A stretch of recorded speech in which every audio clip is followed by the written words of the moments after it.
hope you are all in a good condition. Today we are going to study about simple present on its active form. So that we are going to study about the usage, the pattern of simple present.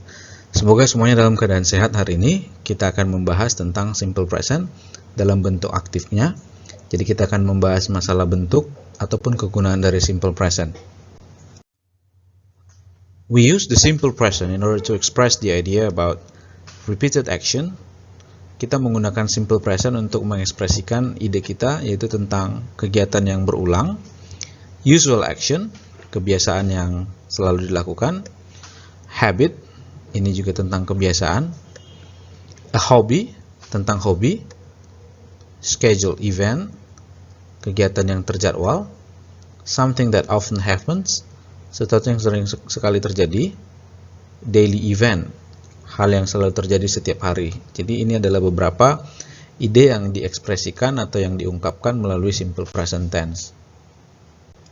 In simple present, we also need to aware about the time signal usage. Dalam simple present kita harus juga paham tentang penggunaan keterangan waktu. Seperti every day, setiap hari, every week, setiap minggu, every Sunday, setiap hari Minggu, every year, setiap tahun, after school, setelah pulang sekolah, every morning, setiap pagi. So, we have to understand the usage of this time signal in order to recognize that a sentence is actually categorized as simple present. Jadi kita harus memahami keterangan waktu ini, sehingga kita bisa mengenali setiap kalimat melalui keterangan waktu ini, sehingga kita mengkategorikan kalimat tersebut adalah simple present tense. In order to understand or recognize that a sentence is belong to simple present tense, we need to find out the existence of adverbs of frequency. Untuk memahami bahwa sebuah kalimat itu tergolong simple present, maka kita harus mengerti di dalamnya itu biasanya terdapat kata keterangan frekuensi, such as always, yaitu artinya selalu, usually, artinya biasanya, frequently, sering, often, sering, sometimes, terkadang, occasionally, kadang, seldom, jarang, rarely, jarang, never, tidak pernah. Jadi keadaan kata keterangan frekuensi ini selalu hadir di dalam kalimat, atau jikalau ini ada di dalam kalimat biasanya itu dikenali sebagai simple present tense. Kita juga perlu memahami beberapa ketentuan yang terdapat dalam simple present tense, seperti penggunaan kata kerja bantu atau the usage of auxiliary verbs. Do, ingat bahwa kata kerja bantu do itu hadir di dalam simple present. Pasangannya adalah subjek I, you, they, we. Jadi harus subjek ini yang berhubungan dengan kata kerja bantu do. And then the auxiliary verbs does, kata kerja bantu does, harus kita pahami selalu bersama dengan kata benda subjek he, she, it. Jadi subjek he, she, it selalu menggunakan kata kerja bantu does. Jangan tertukar. And dalam penggunaan kata kerja bentuk pertama, ini adalah ciri khas di dalam simple present tense. Jadi kita menggunakan kata kerja bentuk pertama. Dan subjek yang menggunakannya adalah I, you, they, we, tanpa penggunaan akhiran s atau is. Sementara di sisi lain, penggunaan kata kerja bentuk pertama yang ditambahi akhiran s atau is, subjek yang menggunakannya adalah he, she, it. Nah, jadi ketentuannya di dalam simple present, penggunaan kata kerja bantu dan subjeknya harus berpasangan dengan benar. Kemudian, kata kerja yang digunakan adalah kata kerja bentuk pertama, baik yang tidak menggunakan akhiran s atau is, maupun yang berakhiran s atau is. Contohnya, untuk do, I do, you do, they do. Untuk does, he does, she does, it does. Contoh untuk penggunaan kata kerja bentuk pertama, I eat, you write, they speak. Sementara jikalau subjeknya adalah he, she, it, kata kerja bentuk pertamanya ditambah s atau is seperti he eats, she writes, It runs. Demikianlah penggunaannya untuk kategori kata kerja bantu dan kata kerja bentuk pertama di dalam simple present tense. In simple present tense, we also need to understand how to add suffixes s or es on verb 1. Dalam simple present tense, kita juga harus memahami cara penambahan s atau es pada kata kerja bentuk pertama. Seperti, jikalau kata kerja berakhiran ss, sh, ch, x, dan o, maka kita langsung menambahkan akhiran es di belakang kata kerja bentuk pertama tersebut. Contohnya, watch itu menjadi watches, fix itu menjadi fixes, wash itu menjadi washes, go menjadi goes, kiss menjadi kisses. Kemudian untuk kata kerja yang berakhiran huruf y, yang sebelumnya huruf y tersebut didahului oleh konsonan, kita harus merubah huruf y tersebut menjadi huruf i. Lalu kita tambahlah is di belakang kata kerja bentuk pertama tersebut. Contohnya seperti study, di akhir kata kerja ini adalah huruf y, kita rubah menjadi i huruf y tersebut, lalu kita tambah is, yaitu menjadi studies. Kemudian carry menjadi carries. Paham ya? Kemudian untuk kata kerja yang berakhiran y, yang sebelumnya diawali oleh huruf vokal atau huruf hidup, maka kata kerja tersebut langsung kita tambah dengan akhiran s. Contohnya, buy itu menjadi buys, say menjadi says. Nah, selain kata kerja dengan ketentuan di atas, kita dapat langsung menambahkan huruf s setelah kata kerja bentuk pertama tersebut jikalau subjeknya itu adalah orang ketiga tunggal, yaitu he, she, it. Ingat ya, hanya jikalau subjeknya orang ketiga tunggal, he, she, it, maka ketentuan menambahkan s atau is pada kata kerja bentuk pertama ini berlaku. Now, we need to concentrate of how the pattern of simple present tense is used.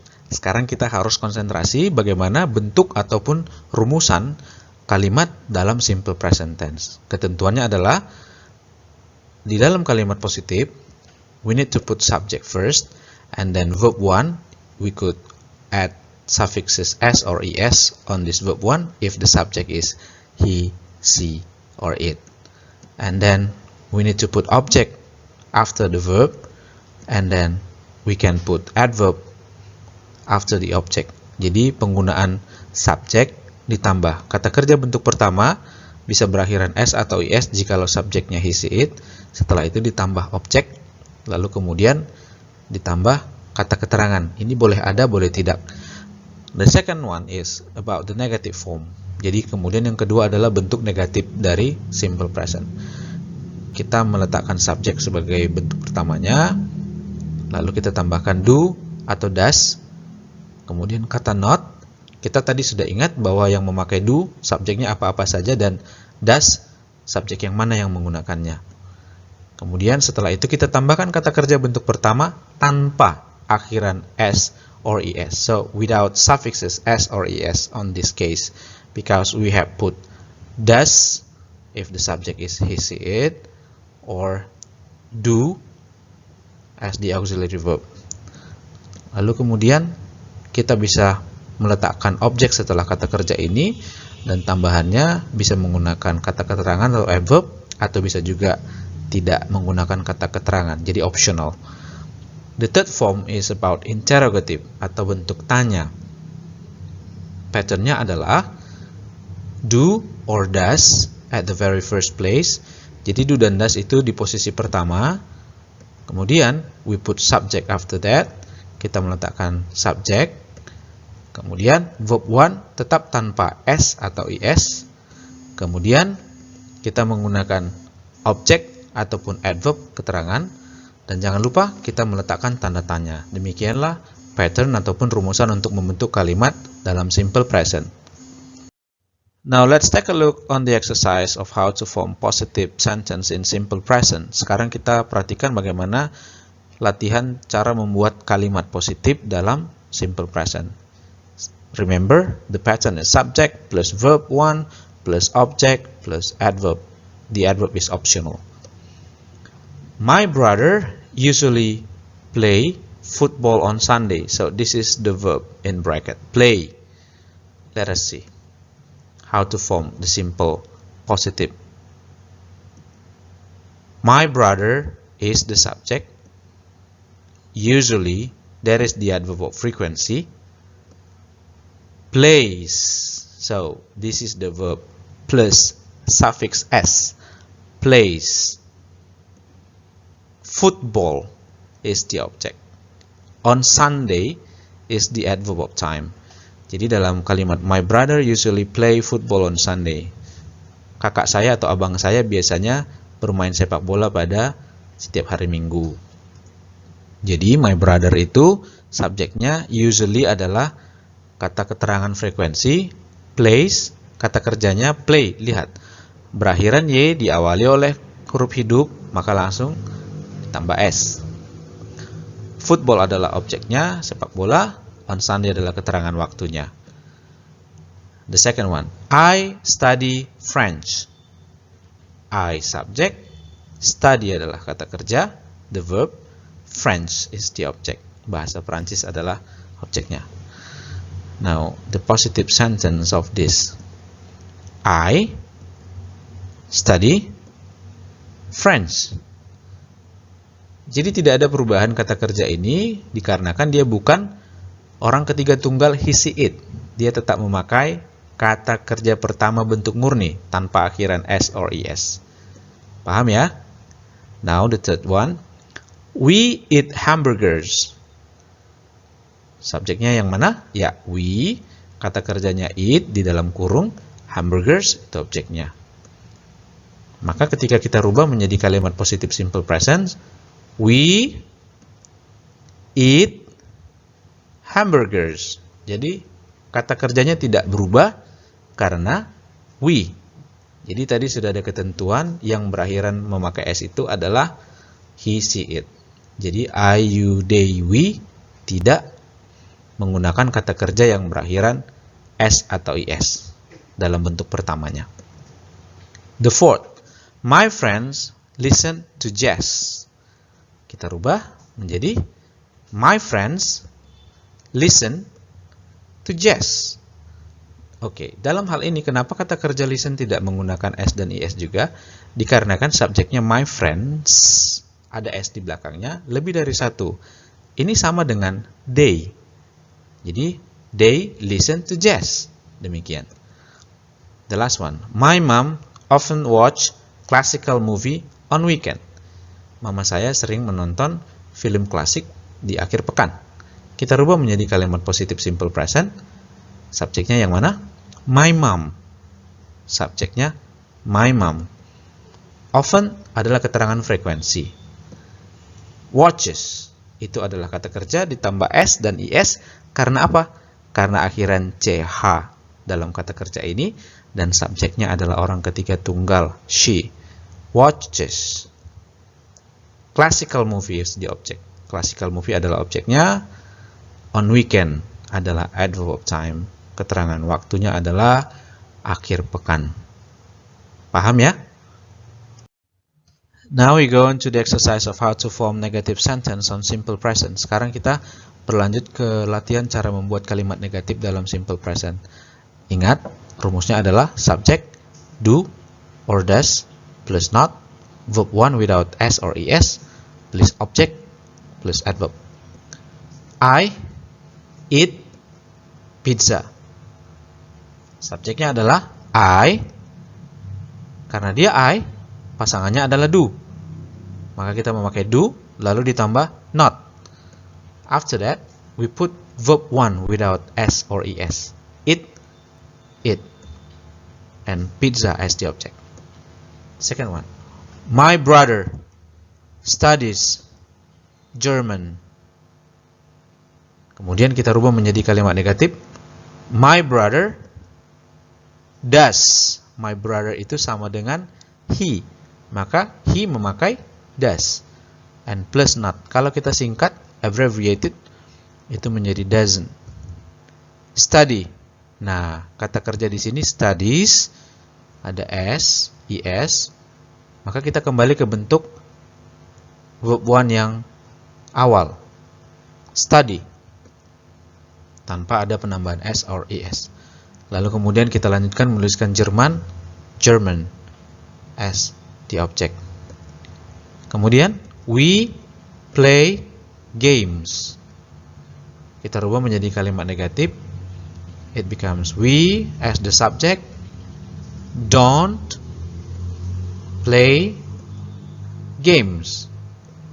Because the rules is like that, subject plus do or does plus not plus verb 1 plus object and adverb. So, we is the subject, don't is do plus not, play is the verb 1, games is the object. Harry likes sport.